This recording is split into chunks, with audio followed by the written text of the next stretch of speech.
এই জিনিসটার জন্য যে আমার যে মার্কেট ইনফরমেশন যে সিস্টেম, সেই সিস্টেমে অনেক বছর ধরেই গরমিল ছিল। আমরা সেটাকে আরও রিফর্ম করার চেষ্টা করছি। আমাদের যে আপনি এগ্রিকালচারের যে সিরিয়াল ক্রপ, মানে ক্রপের যে স্ট্যাটিস্টিক্স, পুরোটাই একটা হজবরল অবস্থা।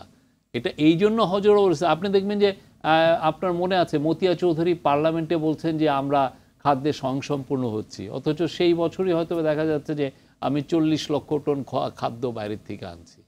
এগুলো তো এক ধরনের বগিচগি অনেক কথাই তো ওনারা বলেছেন। আরেকটি খবর, আমরা সেই জায়গাটাগুলো রেকটিফাই করছি, মার্কেট স্ট্যাটিস্টিক যাতে আমার ঠিক থাকে সেটা আমরা দেখছি।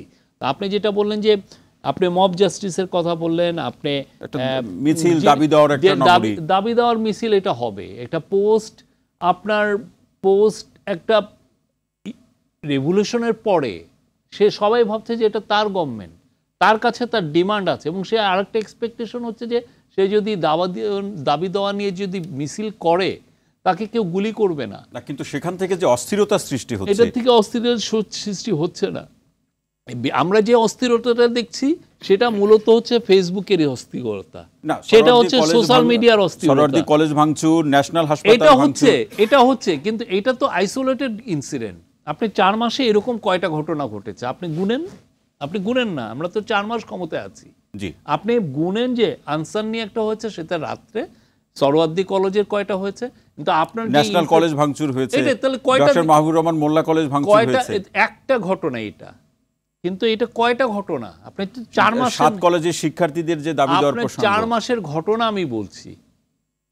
শ্রমিক অসন্তোষের যে বিষয়, শ্রমিক অসন্তোষ খুবই লোকালাইজ একটা ব্যাপার। আপনি শ্রমিক অসন্তোষ আপনি যেটা বলছেন সেটা পুরো বেক্সিমকো যারা টাকা পয়সা না দিয়ে পালিয়েছে, কারণ এই 40,000 লোকের বেতনেরটা আমাদের দেখতে হচ্ছে, সেই জন্য এই সমস্যাটা।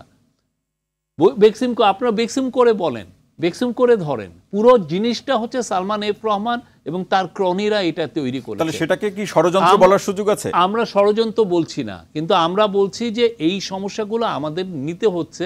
কিন্তু আপনি গ্রেটার ম্যাক্রো পিকচার যদি দেখেন, দেখবেন যে বাংলাদেশে আপনি এক্সপোর্টের কথা দেখেন, আপনি এই যে 2-3টা ট্রাবল দেখে 2-1 জন বিজনেসম্যান বলছে যে বাংলাদেশের অবস্থা খুব খারাপ, অথচ আপনি এক্সপোর্টের ফিগার দেখেন, আমরা তো এটাও শুনছি অর্ডার বাইরে চলে যাচ্ছে। জি, এক্সপোর্টের ফিগার দেখে আপনি বলবেন আপনার সেপ্টেম্বরের মাসের গ্রোথ হচ্ছে 7%, অক্টোবরের মাসের গ্রোথ হচ্ছে 21%, নভেম্বর মাসের গ্রোথ হচ্ছে 16%।